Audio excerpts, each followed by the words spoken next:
കൂടുതൽ വാർത്തകളും വീഡിയോകളും കാണാൻ ഈ ചാനൽ സബ്സ്ക്രൈബ് ചെയ്യുക. കൂടെ ബെൽ ബട്ടൺ അമർത്തുക. നമസ്കാരം. ജ്യോതിഷ പങ്ക്തിയിലേക്ക് പ്രിയപ്പെട്ട എല്ലാ പ്രേക്ഷകർക്കും ഹൃദ്യമായ സ്വാഗതം. അശ്വതി മുതൽ രേവതി വരെയുള്ള 27 നാളുകാരുടെ പൊതുവായ ചില സ്വഭാവങ്ങളും അവരുടെ ഇപ്പോഴുള്ള സമയങ്ങളുമാണ് നാം ഇന്ന് പറയുന്നത്. ഭരണി നാളുകാർ ഉറച്ച ചിന്താഗതിയുള്ളവരാണ്. വളരെ ആഴത്തിൽ പഠിച്ചു മാത്രം ഏതൊരു കാര്യത്തെപ്പറ്റിയും അവർ വിലയിരുത്തുക പതിവാണ്. അങ്ങനെ ഒരു കാര്യത്തെപ്പറ്റി ഒരു നിലപാട് അഥവാ ഒരു കാഴ്ചപ്പാട് വെച്ച് പുലർത്തിയാൽ പെട്ടെന്നൊന്നും അവരെ അതിൽ നിന്നും മാറ്റുവാനായിട്ട് ആർക്കും സാധ്യമല്ല. അടിയുറച്ച നിലപാടുകളുള്ളവരും കാഴ്ചപ്പാടുകളുള്ളവരും അതിനനുസരിച്ച് പ്രവർത്തിക്കുന്നവരുമാണ് ഭരണി നാളുകാർ.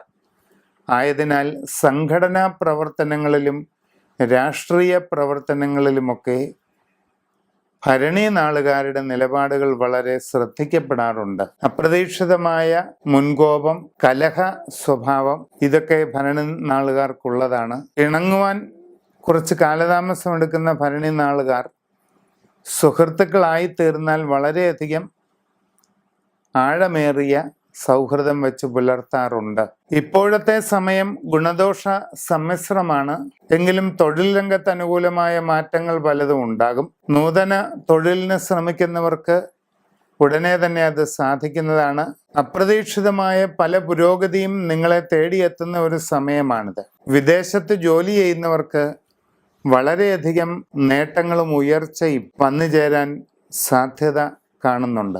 അപൂർവമായ സമ്പൽ സമൃദ്ധിയിലേക്ക് നിങ്ങൾ എത്തിച്ചേരാൻ വഴി തുറക്കുന്ന ഒരു വർഷമാണ് 2020. ജീവിതത്തിൽ വിപുലമായ പല സാമ്പത്തിക നേട്ടങ്ങളും കൈവരിക്കാൻ നിങ്ങൾക്ക് ഈ വർഷം സാധിക്കുന്നതാണ്. നൂതന സംരംഭങ്ങൾ അധികം താമസിയാതെ തുടങ്ങും. വളരെ ആലോചിച്ചു മാത്രം എല്ലാ കാര്യങ്ങളും ചെയ്യേണ്ട ഒരു ഘട്ടമാണ് വരുന്നത്. എല്ലാ കാര്യങ്ങളിലും അനുകൂലമായ മാറ്റങ്ങൾ ഉണ്ടാകുന്നതിനും നിങ്ങളുടെ ജാതകത്തിൽ ലയിച്ചു ചേർന്നിരിക്കുന്നതായ രാജയോഗങ്ങൾ പരിപൂർണതയിലെത്തുന്നതിനുമായി സമഗ്രമായ ഒരു രാജഗോപാല പൂജ നടത്തി രാജഗോപാല യന്ത്രം ധരിക്കുന്നത് എന്തുകൊണ്ടും വളരെ ശ്രേയസ്കരമാണ്.